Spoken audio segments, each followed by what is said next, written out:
Ikaw yung unang taong nakasundo ko sa opisina. Nung bago pa lang ako. Pero, Hindi mo naman kailangan sagutin ako ngayon eh. pero Edward, No, ayokong i-pressure mag-decide ka ngayon. Sa akin, mahalaga na nasabi ko yung totoong nararamdaman ko para sa'yo. Sana pag-isipan mo lahat ng sinabi ko sa'yo.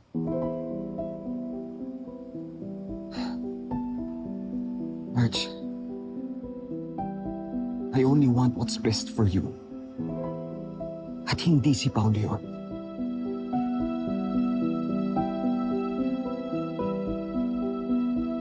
Salamat. Pinakinggan mo ako, ha?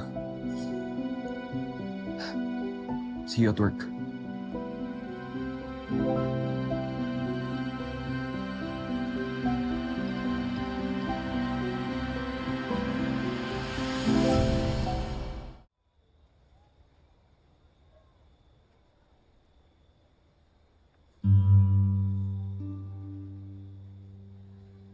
Inamin niya sa akin may nangyari sa inyong dalawa sa Batangas. To tell you the truth, I felt so betrayed. Kasi alam ni Paolo na gusto kita.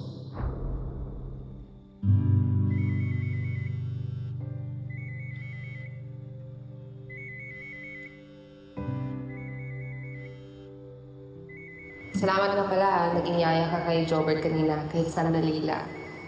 Alam mo, minsan kasi, kailangan mo lang aminin dyan sa sarili mo na kailangan mo ng tulong.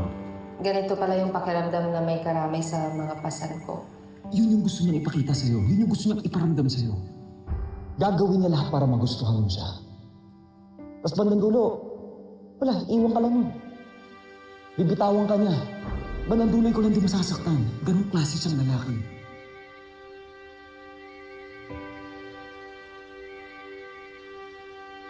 Sabihin, ate. Ha? Sabihin, tumatao. Si Paolo. Bakit di mo sagot? Takot sa'yo, bakit? Kasi late man.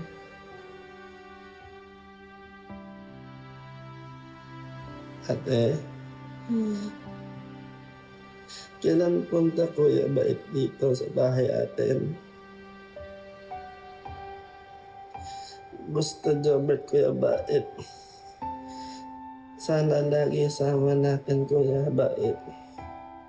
Gusto Jobert Kuya Bait para kay ate. Kasi lang niya ate.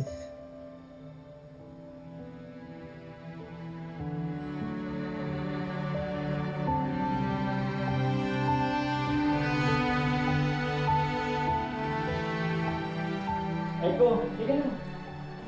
It's your morning.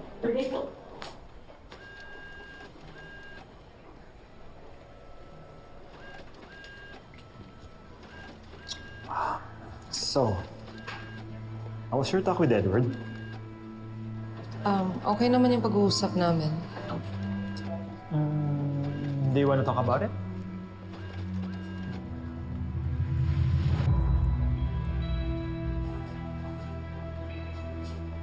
I don't think this is an appropriate place to talk about it, sir. Sir. Yan ka na naman sa sir. Pasensya ka na.